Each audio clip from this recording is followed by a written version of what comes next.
Video में हम एक ऐसे महान व्यक्ति के बारे में पढ़ेंगे जो कि हमारे भगवान के समय के थे, ठीक है। तो जिनका नाम था महर्षि वाल्मीकि, ठीक है। महर्षि वाल्मीकि के बारे में पढ़ेंगे आज हम। संस्कृत भाषा के आदि कवि और रामायण के रचयिता, ठीक है। क्या? संस्कृत भाषा के आदि कवि और रामायण के रचयिता, जिन्होंने रामायण को रचा था। महर्षि वाल्मीकि के जन्म के बारे में प्रमाणिक जानकारी उपलब्ध नहीं है, ठीक है। प्रमाणिक जानकारी कोई भी उपलब्ध नहीं है इनके जन्म के बारे में। उपनिषद के विवरण के अनुसार महर्षि कश्यप और अदिति के नवम पुत्र वरुण से इनका जन्म हुआ था, ठीक है। किससे? उपनिषद के विवरण के अनुसार महर्षि कश्यप और अदिति के नवम पुत्र वरुण से इनका जन्म हुआ था। एक बार ध्यान में बैठे, ठीक है, इनके शरीर को दीमकों ने वॉबी बनाकर ढक लिया, ठीक है। क्या बनाकर? वॉबी बनाकर ढक लिया। तपस्या पूरी करके जब वे दीमक की वॉबी से बाहर निकले तो लोग इन्हें वाल्मीकि कहने लगे।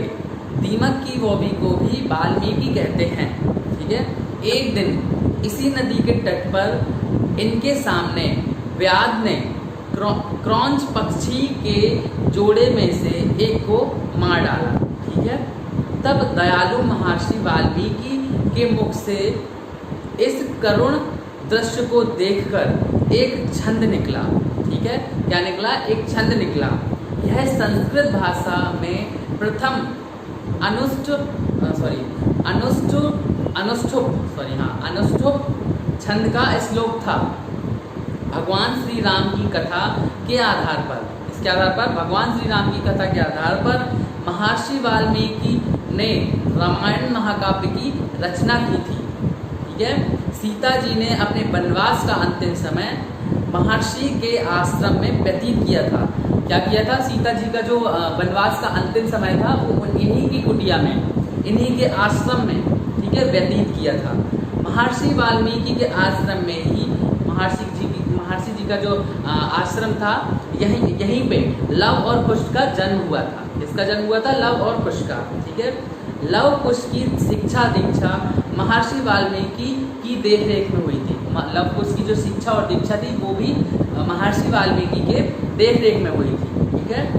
अश्विन मास की शरद पूर्णिमा को महर्षि वाल्मीकि का जन्म दिवस मनाया जाता है। कब मनाया जाता है? अश्विन मास की शरद पूर्णिमा को महर्षि वाल्मीकि का जन्म दिवस मनाया जाता है। एक अन्य पौराणिक कथा के अनुसार वाल्मीकि के महर्षि बनने से पहले उनका नाम रत्नाकर था। क्या था उनका नाम? रत्नाकर। कब था? वाल्मीकि के महर्षि बनने से पहले उनका नाम रत्नाकर था। नारद मुनि से भेंट होने के बाद उनके जीवन की दिशा बदल गई। इससे नारद मुनि से भेंट होने के बाद उनके जीवन की दिशा बदल गई।